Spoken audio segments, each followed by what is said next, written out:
C'est bon? Bon, on va attaquer la deuxième partie alors. Il n'y a pas de question, voilà, question après. Non, ça c'était ce matin.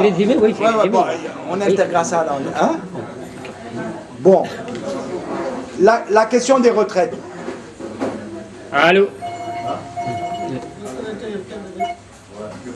La question des retraites. Allez. Alors, sur la brochure là, vous avez condensé à peu près tous nos droits sociaux. Vous avez quatre commissions qui se sont réunies. On a regroupé plus d'une cinquantaine d'associations. C'est dommage, on a regroupé des associations sur Rouen, mais on ne vous connaissait pas. Sinon, vous seriez venu, je pense, participer à la discussion sans problème et ça nous aurait même apporté beaucoup plus, une forme d'ouverture. Quels sont nos grands problèmes ici? Nos grands problèmes, quand vous parlez aux Sénégalais de l'extérieur qui travaillent, en France en tout cas, c'est que ici, notre vie, elle est réglementée.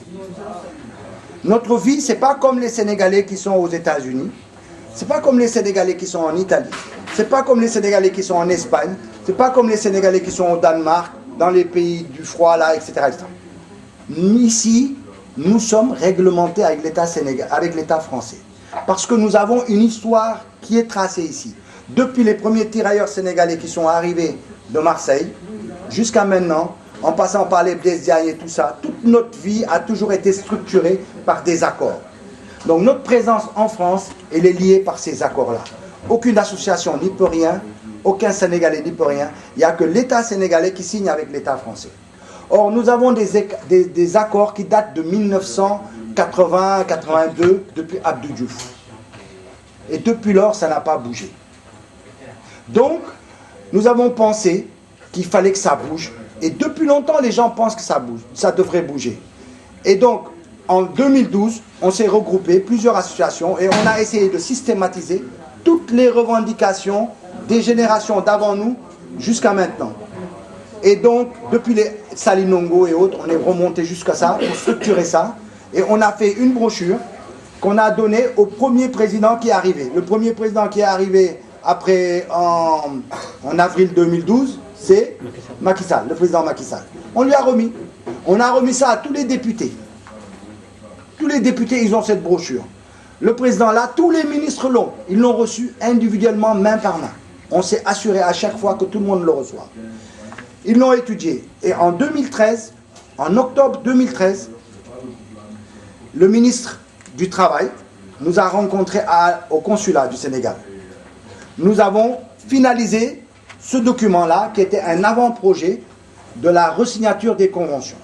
Bon, ce document-là, nous ne le donnons pas parce que c'est un document que vous pouvez consulter, hein, mais qui est interne, puisque ça prépare la discussion entre le Sénégal et la France. Mais au moins pour une fois, depuis que ça existe, les Sénégalais n'ont jamais vu un document qui va se discuter avec la France nous concernant et sur lequel on peut donner notre avis avant la discussion. Mais au moins pour une fois, ça existe.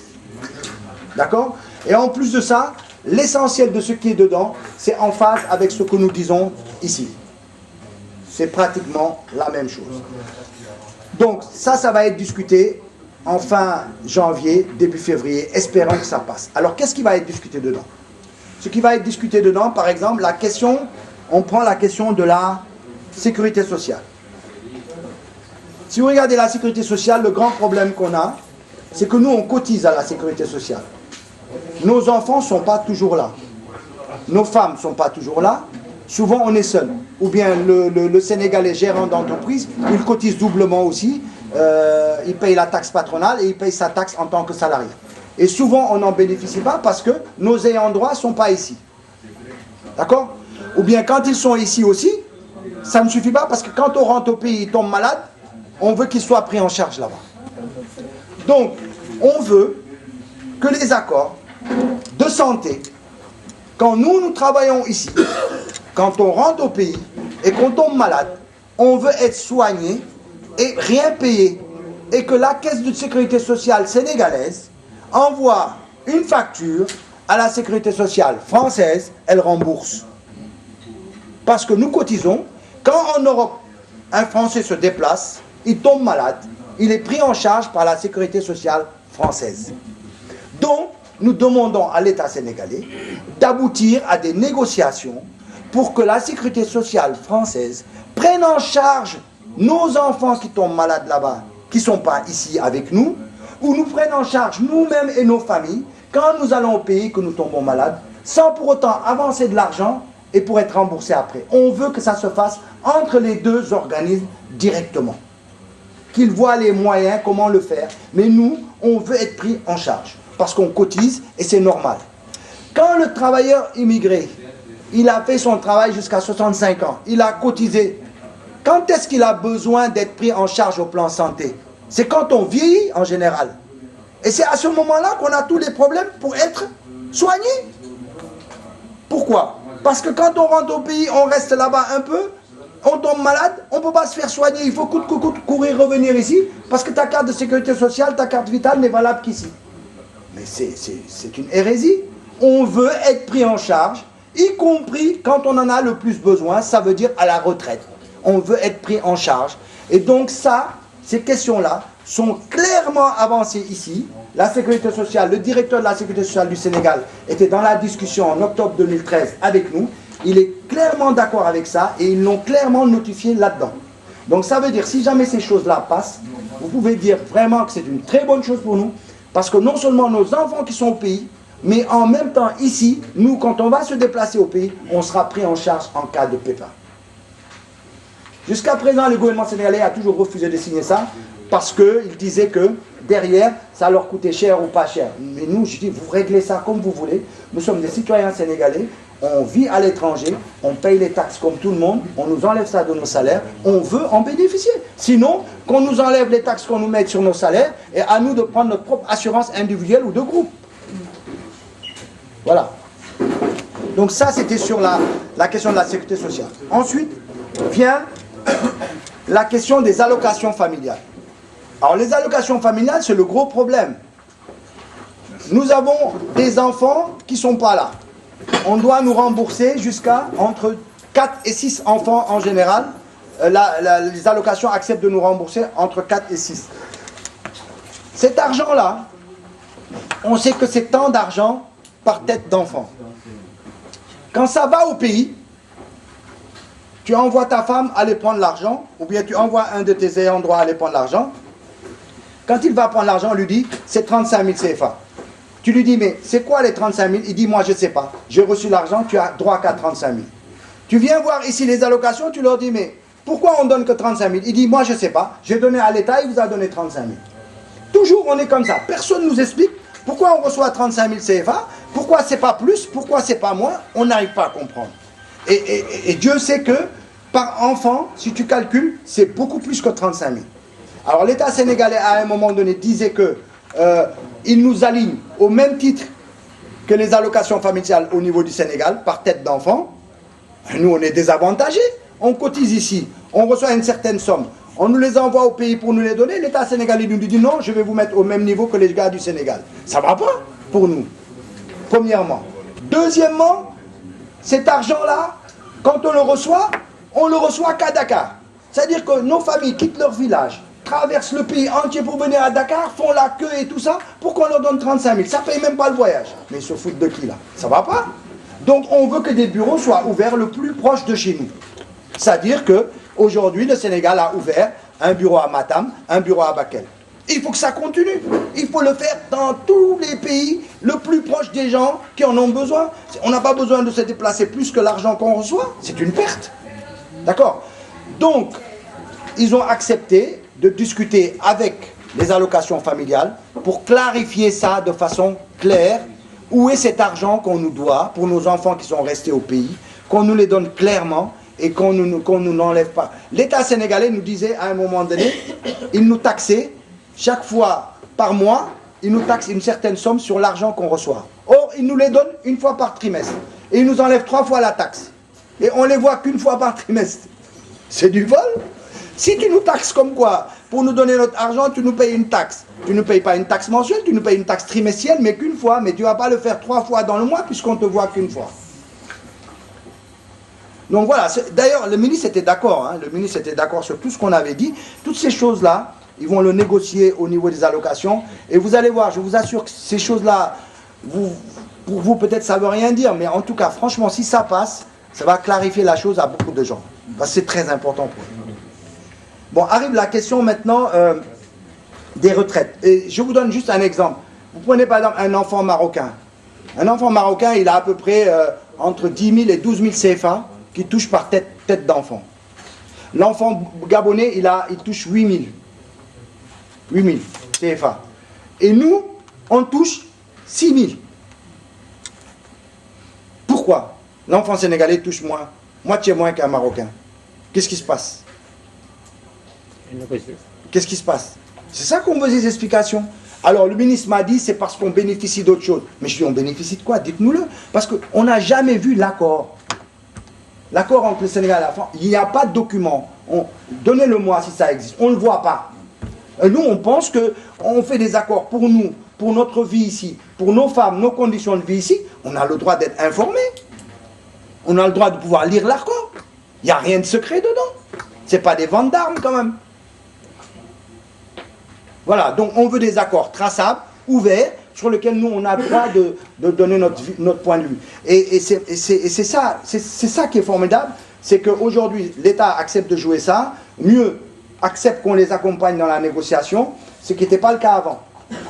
Avant ils payaient des experts. Vous vous rendez compte? Comme si on avait besoin d'experts pour mieux comprendre comment on est. C'est fou.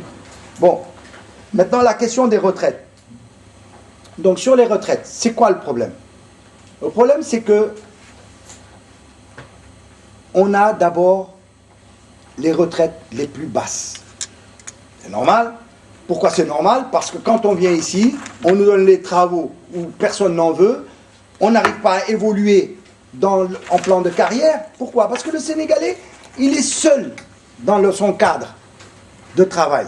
Il va travailler 20 ans dans le même poste, son plan de carrière, il n'évolue pas. Et il va l'accepter parce qu'on est fataliste. Dans notre compréhension des choses, on est fataliste. Ce qui n'est pas normal, parce qu'on doit avoir un plan de carrière. Dans une entreprise, tu commences là et tu commences à évoluer. Mais tu vois la personne en 20 ans, elle n'a pas évolué.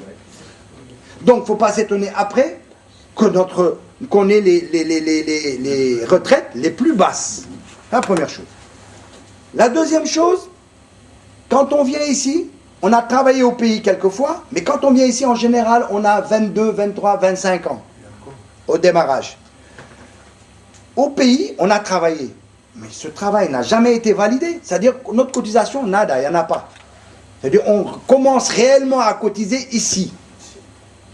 On commence à cotiser ici vers les années 25, après 25, 27 ans, 28 ans. Et souvent, on tombe sur des patrons véreux. Les premières années qu'on travaille parce qu'ils ne nous déclarent pas. Le temps d'être au courant, le temps de connaître tes droits, le temps de savoir ceci, savoir cela, il s'est écoulé 4-5 ans. Parce que le Sénégalais se dit, je suis arrivé chez le pays d'autrui, de Koudjambour comme on dit, d'accord? Je suis un étranger, je respecte, je ne vais pas bouger les choses. On n'est pas expressif, on n'est pas revendicatif au départ. Et ça c'est mauvais. Parce que le gars, il nous laissera comme ça 10 ans, s'il le faut, on reste 10 ans. Ce n'est qu'au bout où on se réveille, 5 ans, 6 ans après, mais on a perdu 5 ans de cotisation. Et pourtant, on était là à travailler. Tout ça, ça se payera après. Ça se paye à notre retraite. Parce que tu te dis toujours 5 ans, c'est pas grave. Bon, il est gentil, il m'a offert des chocolats. Oui, mais alors, c'est à ta retraite que tu te rends compte que ces chocolats, ça n'en valait pas la peine. Il fallait défendre tes droits. D'accord ? Donc, on travaille ici tard, et en même temps, au début, on se fait voler, on ne nous déclare pas. Et quand on a travaillé, on a les métiers les plus pénibles.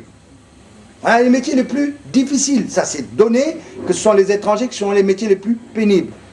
Et pourtant, on n'arrive pas à monter les dossiers pour bénéficier de ces métiers pénibles, pour atteindre la retraite plus rapidement. On est encore lésé. D'accord? Donc, si on prend tout ça, il y a aussi un autre aspect. On se bat, on reste 3-4 ans ici, on va aller en vacances chez nous, on arrive chez nous, on veut rester 4-5 mois avec notre famille, voir nos enfants qui ont grandi, rester un peu avec notre femme, etc., bénéficier de l'environnement familial, c'est humain. Mais on nous explique tellement mal les choses qu'on va là-bas, on reste 6 mois. On revient, on continue à travailler, mais notre année n'est pas déclarée. Pourquoi? Parce que pour que ton année soit déclarée dans tes cotisations, il faut travailler un certain nombre de jours ou un certain nombre de mois. Et quelquefois, à quelques jours près, on n'a pas validé ton année. Parce que tout simplement, tu n'en as pas discuté, parce que tu ne sais pas comment les choses se passent, tu es resté 2 ou 3 jours de plus au pays et on n'a pas validé ton année de travail. Beaucoup de Sénégalais sont dans ce cas-là, parce qu'il n'y a pas eu de discussion entre nous. Parce que le Sénégalais, il est tout seul dans son coin, il travaille tout seul dans son coin, il n'y a pas de machin, et donc il perd comme ça des annuités. Et quand après, à la fin, on te dit, il faut tant d'annuités pour arriver à ta retraite, et c'est là que tu te rends compte de tout ce que tu as perdu. Tu arrives à 63 ans, on te dit, ah non, non, non, tu es loin du compte encore, tu vas aller, hein, tu vas continuer. Hein. Eh oui, voilà. Et en plus, on a les retraites plus faibles. On ne dit rien de tout ça. Les mesures de Sarkozy arrivent en 2007. On a parlé, ouais, les retraites et tout, des Français. Mais on n'a pas parlé des retraites des étrangers. Mais c'est nous qui avons le plus payé sur la note là-dessus. Toutes les mesures qui ont été faites à l'encontre des immigrés sur la question de leur retraite. Si vous analysez bien. Avant, on avait l'assurance vieillesse. Ça veut dire que si tu as ta retraite, si elle est petite, on te donne un complément vieillesse. Ce complément vieillesse, rajouté à ta retraite, ça faisait une somme quand même raisonnable qui te permettait de rester au pays et tu avais une bonne retraite et tu bénéficiais de pouvoir rester auprès de ta famille, discuter avec tes enfants, tes petits-enfants et être avec eux, terminer correctement ta vie. Aujourd'hui, cette allocation vieillesse, elle a été transformée en aide de solidarité aux personnes âgées, l'ASPA. Ce n'est plus, l'assurance vieillesse n'existe plus depuis 2007. C'est l'aide de solidarité aux personnes âgées. On te le donne pour compenser ta retraite qui est petite. Mais, qu'est-ce qu'on a rajouté dedans? Elle ne se donne qu'aux gens qui résident en France. Ça veut dire, si tu vas au pays, tu l'as plus. Si tu es ici, tu l'as. Donc ça veut dire, tu deviens un immigré à vie. Pourquoi un immigré à vie? Parce qu'on a des petites retraites. On te compense avec une aide, et cette fois-ci on te dit l'aide, tu l'as que si tu restes ici. Tu ne peux pas partir. Si tu as une aide, si tu as une retraite, admettons, de 400 € ou de 500 €, puisqu'on a des petites retraites, on te donne un complément de retraite qui peut aller jusqu'à 800 €, parce que le complément là, l'ASPA, peut aller jusqu'à 800 €. Mais on te dit, tu ne peux l'avoir que si tu es là. Si on te l'enlève, il te reste 500 €. Tu vas partir au pays? Tu préfères rester ici et aider le pays? Aider tes enfants? Donc tu deviens un immigré à vie. C'est-à-dire ta vie, tu es à l'extérieur. Ta vie, elle est faite pour l'extérieur. Voilà. Alors qu'avant, sur cette allocation vieillesse, on arrivait à avoir 70%. Si on n'était pas là, on pouvait récupérer les 70, aller au pays. C'est une bonne chose. Parce que si tu dépenses un peu plus là-bas, tu dépenses un peu moins, tu es avec la famille, à la limite. Mais là, rien, nada, zéro. Donc ça, on a demandé à ce que le gouvernement sénégalais le négocie. Il faut être clair. Le gouvernement sénégalais ne peut pas dire « moi je veux ça pour les Sénégalais ». Non, tu le négocies. Ça veut dire qu'il essaye d'obtenir le maximum pour nous. Les Algériens l'ont fait, les Marocains l'ont fait, les Tunisiens l'ont fait. Il faut qu'aujourd'hui, il essaye d'obtenir le maximum pour nous. Moi, je leur ai dit, au lieu de nous fatiguer là, avec vos meetings de parti, le jour où vous direz aux Sénégalais, maintenant, je vous ai fait gagner tant de pourcentage sur votre ASPA, tout le monde votera pour vous. Vous n'avez même pas besoin de vous fatiguer. Faites pas de meeting, mais défendez-nous bien là, vous allez voir. Parce qu'on va se rendre compte que vous nous avez défendus. Mais si vous ne nous apportez pas des choses tangibles, mais vous étonnez pas qu'on vote ailleurs. Quelquefois, il faut être concret. Nous, on attend à des choses concrètes.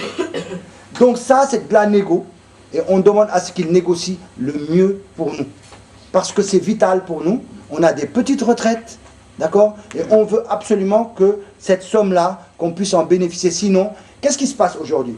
Il se passe, il y a beaucoup dans la diaspora, aussi bien c'est les Algériens, les Sénégalais, les autres nationalités.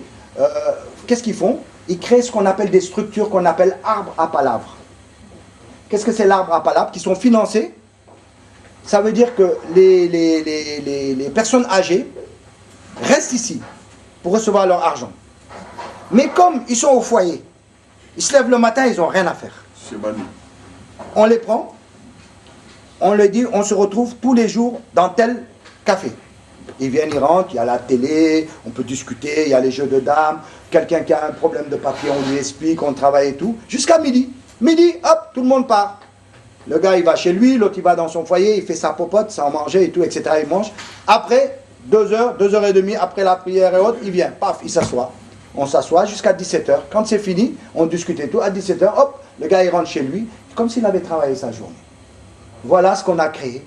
Pourquoi? Parce qu'il y a plein de personnes âgées qui ne savent plus quoi faire de leur temps ici. Et ils sont obligés d'être là, ces personnes sont obligées d'être là pour récupérer ce minimum de l'ASPA et l'envoyer au pays. Voilà. Donc, au lieu de rester là à créer des usines à gaz, des arbres à palabres, des permettons à nos personnes âgées de gagner dignement la fin de leur vie et de rester auprès de leurs enfants et de leurs petits-enfants. Et puis c'est tout, quoi. C'est mieux. Bon, ça se négocie, ça se discute, au lieu que derrière, on cherche des ceci, des cela, des patati patata. Voilà. C'est ça que je veux dire. Donc, sur la question de la retraite, ça, c'est très, très important. Et c'est pour ça qu'on croit beaucoup à ce type d'accord-là, que ça puisse aboutir, parce que ça permettrait à beaucoup de gens de pouvoir souffler. Maintenant, quelle est la conséquence de tout ça? La conséquence de tout ça, c'est que tout ça, on le récupère parce qu'on est une des communautés les moins bien organisées. Alors tout de suite, tu vas voir, ouais, l'autre va me dire, non, chez les Diamanquais, on est bien organisé, chez les Soucis, on est bien organisé, les Alpoula, nos associations de village, ça fonctionne bien, machin. Oui, ça fonctionne bien. Mais ça fonctionne pour votre village. Ça fonctionne pour la maternelle que vous avez construite. Ça fonctionne pour l'école que vous avez construite. Ça fonctionne pour ceci ou cela. C'est pour ça qu'on dit que l'immigré est un vecteur de développement, est un agent de développement. Ça, on le sait. Même l'État sénégalais le reconnaît. Que sans vous, nos villages n'auraient pas été développés. Dans les années 70-80, avec la sécheresse, la difficulté, tout ce qui a été créé, c'est nous. On le sait. Mais maintenant, il faut aller au-delà. Il faut penser au-delà de son village. Il faut penser dans la communauté de village. Il faut penser la région. Et si on veut encore aider les gens, il faut qu'on mette en place des structures ici. Ça veut dire quoi? Ça veut dire que si on avait par exemple un lieu où les Sénégalais se rassemblent, quand un Sénégalais vient, il a un problème sur sa déclaration d'impôt, sur les allocs, sur ceci, sur cela, mais on va l'aider. Quand moi j'ai été piégé avec tel agent public, je vais lui expliquer comment il va dire. Et dans cette forme de solidarité-là, quand quelqu'un va aller en voyage, tu rencontres le gars à l'aéroport, il dit « Ah bon, tu voyages toi aussi ?» Je dis « Oui ». L'autre il dit « Ah tu voyages ?» Mais je dis « Arrêtez, ouais. Si on s'était réunis à 4 ou 5, on va acheter notre billet dans le même lieu, on va tous gagner de l'argent, c'est pas la peine de me dire « Ah bon, tu voyages à l'aéroport, c'est trop tard. » C'est trop tard. Mais si on s'organise un peu mieux, on gagnera un peu plus pour tout le monde. D'accord? Donc, si on est ensemble, on discute de nos problèmes ensemble, je vais te dire, écoute, si tu voyages, attends, tu as travaillé combien de jours dans l'année?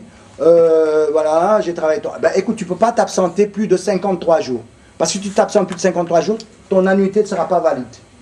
Ton année ne sera pas validée. Ah bon? Oui, et je te l'explique.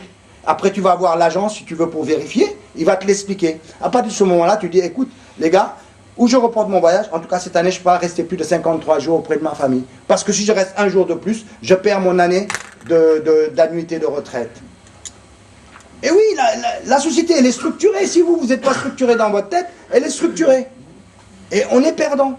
Et donc, ce sont des lieux qu'on peut appeler ça la maison des Sénégalais de l'extérieur, la maison du Sénégal, tout ce que vous voulez, mais un lieu où tout le monde se rencontre, on fait des échanges. Et que même, si quelqu'un, par exemple, veut faire la promotion de telle ou telle chose, ben, on le fait dans ce cadre-là. Si quelqu'un veut vendre quelque chose aux Sénégalais, on le fait dans ce cadre-là. Si n'importe quoi. Si un député veut vous rencontrer, moi, c'est ce que j'ai, dans le 18e, c'est ce que nous avons dit aux députés. Au lieu de venir tous les jours, nous fatiguer, de rentrer dans toutes les boutiques là, et tu racontes ton histoire là. Non, non. On a un lieu, tu viens, tu nous dis quand est-ce que tu veux venir, on te prépare la place, tu t'assois, tous les gens des boutiques viennent s'asseoir, et tu nous dis ce que tu veux, et nous on te dit ce qu'on veut. Et devant tout le monde. Et tu n'as rien à payer. Quelle que soit ta couleur politique, on s'en fout. Tu es un député, tu as une démarche d'aller vers la communauté sénégalaise, tu veux savoir comment on vit, tu veux connaître nos problèmes, tu veux dire que tu es capable de nous défendre. Il n'y a pas de souci, viens t'asseoir. On te paye même la consommation, ce n'est pas un problème. Tu t'assois. Qui que tu sois. Nous, dans la diaspora, on s'en fout de quelle est la couleur politique de la personne. Le moment où il faut aller voter, le consulat va te dire, les bureaux de vote, tu es dans le bureau de vote 23. Quand tu iras dans ton bureau de vote 23, tu fais ce que tu veux. On s'en fout. D'accord? Si tu es dehors, tu veux discuter, ouais, telle responsable politique est mieux que l'autre. On s'en fout, c'est ton droit. Mais quand on est là, on défend notre vie, on défend notre manière. Tu prends nos femmes c'est pire encore, parce que nos femmes, quand elles sont arrivées, elles sont à la maison. Même quand elles travaillent, elles s'occupent des enfants. Souvent, le fait de s'occuper des enfants et tout ça leur donne des droits par rapport à la retraite. Le fait d'avoir des enfants et tout ça n'est pas validé. Elles le perdent. Non seulement elles ont encore des petites retraites, mais en plus, elles ont tout l'inconvénient d'avoir des enfants, de gérer ceci, de gérer cela. Donc même la question de nos femmes, c'est pire que tout. Donc c'est pour vous dire, nos enfants, prenons nos enfants aujourd'hui. Quand nos enfants, ils sont bons au football, tu n'as même pas besoin de bouger. Tous les quotidiens du Sénégal disent, on a un Sénégalais qui est extraordinaire à Elbeuf. On a trouvé ce qu'il faut. Mais vous, on ne vous a jamais trouvé. Hein. Mais votre enfant, on l'a trouvé. C'est ce que je dis à la fédération de football quand les gars sont venus nous voir. Je dis, mais vous vous foutez de nous. Vous voulez prendre ce qu'il y a de mieux chez nous, soi-disant, et nous, vous nous oubliez. Comment tu veux que mon enfant se sente sénégalais si tu t'en es jamais occupé, tu n'as jamais fait une démarche vers mon enfant? Moi, quand je me tue à envoyer mon enfant au pays, est-ce que tu m'as aidé? Est-ce que tu as organisé une seule colonie d'enfance pour nos enfants? Moi, je l'emmène au pays. Mais s'il n'est pas dans ma famille, qui s'occupe de lui? Mais montre que c'est ton enfant. Le pays doit montrer à bras ouverts que nos enfants sont ses enfants. À partir de ce moment-là, nous, on fait notre travail derrière, mais il faut que notre enfant se sente aimé. Mais on ne le sent pas. Après nos enfants, d'ailleurs, nous, quand on parle du pays à nos enfants, c'est toujours en forme de punition. Si tu continues comme ça, je t'envoie au pays. C'est comme si c'était la prison. C'est des prisons. Avant, oui, avant. Avant. Attention, rajoute aussi quelque chose de bizarre. C'est-à-dire, il y a une loi sous Wade qui était passée, je me rappelle bien, c'était sous Wade, je pense. Un enfant sénégalais, bon, s'il ne choisit pas d'être uniquement sénégalais, il ne pouvait pas être président de la République. Ça, c'est une erreur. Pourquoi pas quelqu'un de la diaspora ne veut pas être président de la République? Ça, c'est une autre question. Bon, ça fait partie des droits. Tout à fait. Ça fait partie des droits. Tout à fait. Bon, il y a la question de nos ayants droit. Par exemple, il y a ta femme qui travaille ou bien toi tu travailles. Si quelqu'un décède, que Dieu nous aide, comment vont être gérées les choses?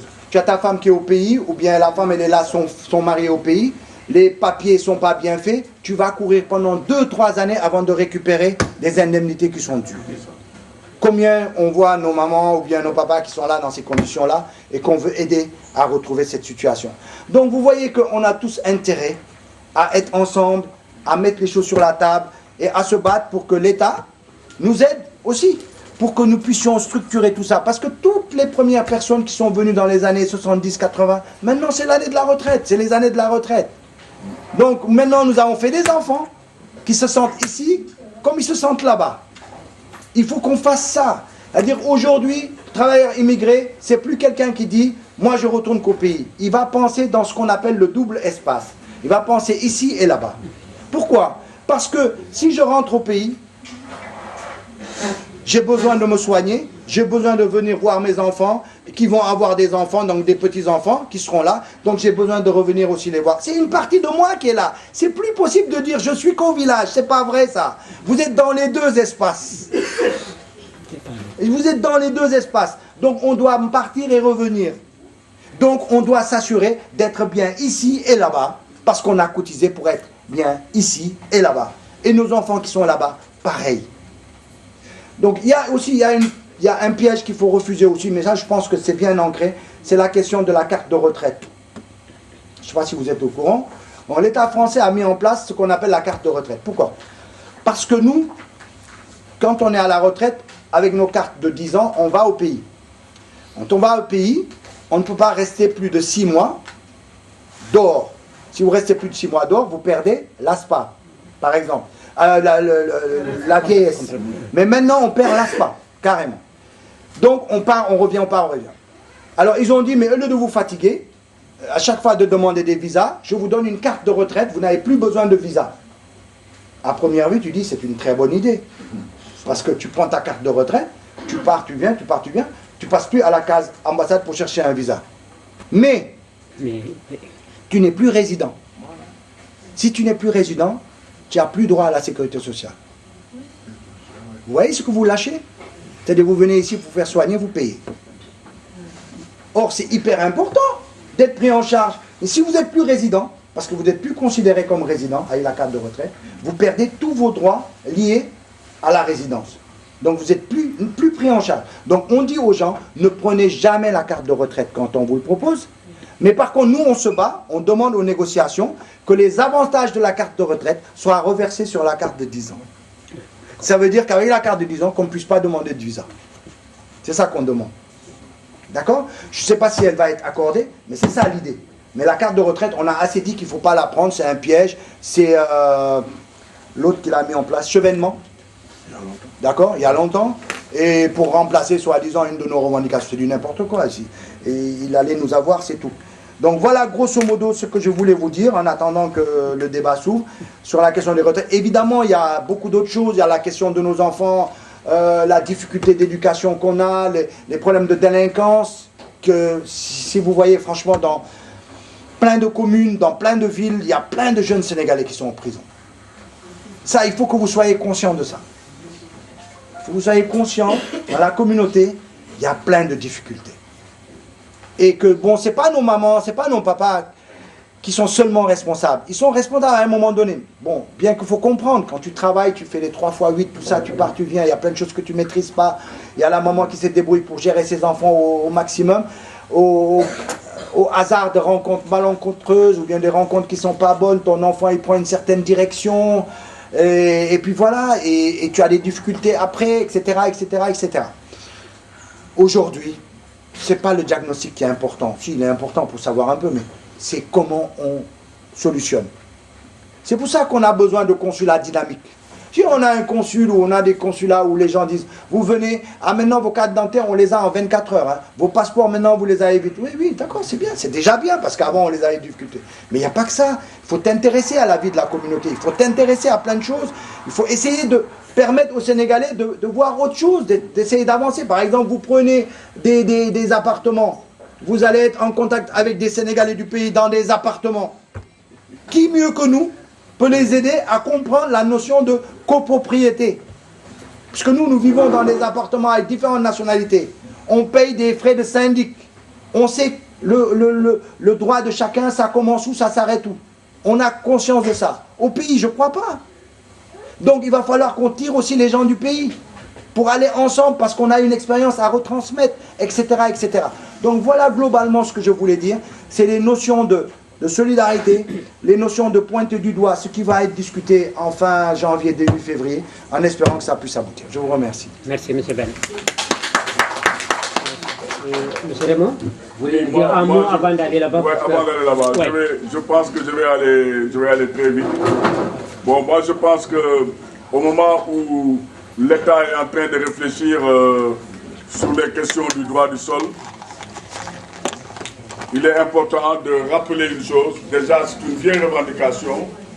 La Maison des Sénégalais de l'extérieur est l'école des enfants des Sénégalais de l'extérieur. Sous le modèle des écoles américaines ou des écoles françaises qui sont créées dans le monde. Parce qu'en fait, on sait que si les enfants sont encadrés dans une école où des Sénégalais interviennent régulièrement, le parcours de ces enfants pour la réussite serait mieux suivi. On a vu que l'école fractionne les enfants et l'école aussi divise les enfants dans ces temps obscurs qu'on peut appeler les temps quand même où l'immigré est pointé du doigt sur toutes les questions. sur toutes sortes de problèmes.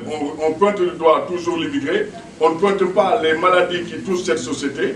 Cela veut dire que, justement, cette école sénégalaise à l'extérieur devient une question pertinente. Parce que cette école, cela veut dire qu'on peut mieux encadrer l'enfant, mieux le suivre et lui éviter surtout la case prison. Parce que, comme disait Ben tout à l'heure, quand on visite les prisons, on se retrouve avec beaucoup d'enfants issus de l'immigration, surtout dans la banlieue parisienne. Marseille, banlieue parisienne, il y en a plein. On ne peut même plus, moi en tout cas personnellement, j'ai refusé la dernière fois à un pote qui s'appelle Amadou Silla, je lui disais, moi je me refuse de les chiffrer. Parce qu'à partir du moment qu'on les chiffre, qu'on dise que voilà, il y a tel tant de pourcentage, en ce moment-là, on ne voit plus la réalité parce que trop c'est trop. Il y a beaucoup d'enfants aujourd'hui qui sont en prison.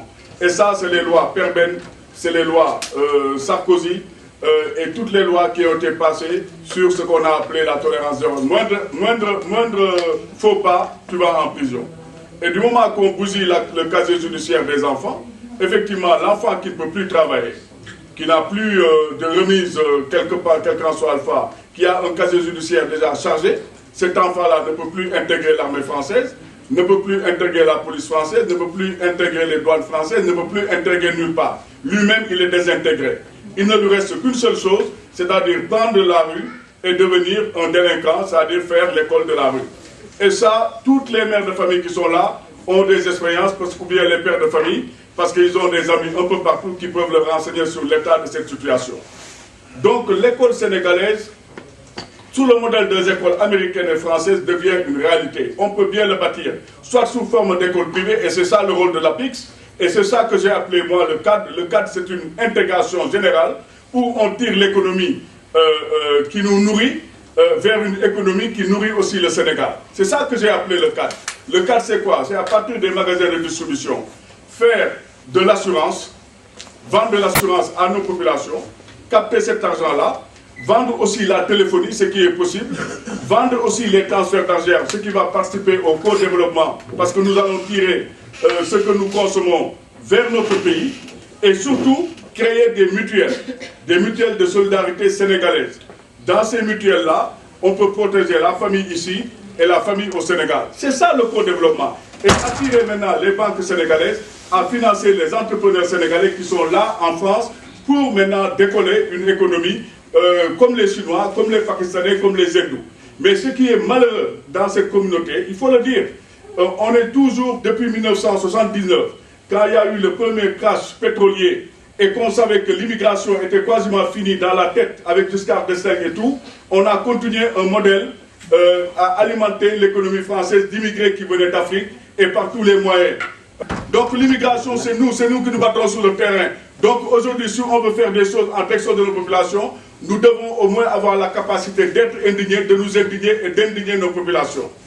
Et cette école-là, nous la voulons, nous la revendiquons parce que c'est le seul moyen que les enfants soient tirés vers le haut et pas vers le bas, c'est-à-dire la prison. Merci.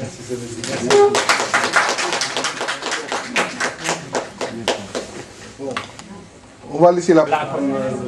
Ben c'est qu'on avait dit la première partie, la deuxième. Je crois que les gens ils sont là pour les appartements et les terrains. On va expliquer ça. On va expliquer M. Ben, il va là-bas, comme tout à l'heure.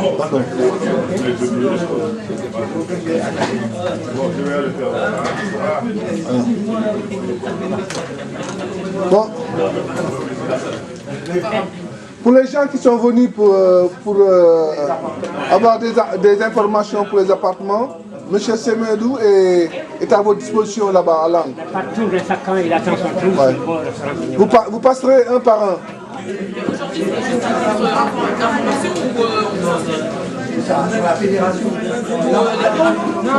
Monsieur un par un, vous vous inscrivez et vous donnez l'information. Vous s'inscrivez parce qu'il faut s'inscrire et en même temps tu choisis. Voilà, mais tu vas mais vous mettez Comment c'est que j'ai oublié son nom? Qui dit tout à l'heure, le Wadis là. Non, j'étais pas là, j'étais pas là. Lui, même pas Wadis, il était Al-Diallo. Maintenant, il est avec. Mais il est. Je connais bien. Attends, tu veux intervenir ou quoi? Non, non. C'est pour dire, je voulais faire de la queue, il y a un peu de monde là. Expliquer les gens comment ça se passe, les appartements et tout ça là. Comme ça, si vous pouvez prendre plus de renseignements, ça, tout le monde ne peut pas passer. Ouais, mais c'est lui qui peut l'expliquer. Hein. Attends, c'est mieux, il met là. C'est mieux, il met là. Il part un lundi.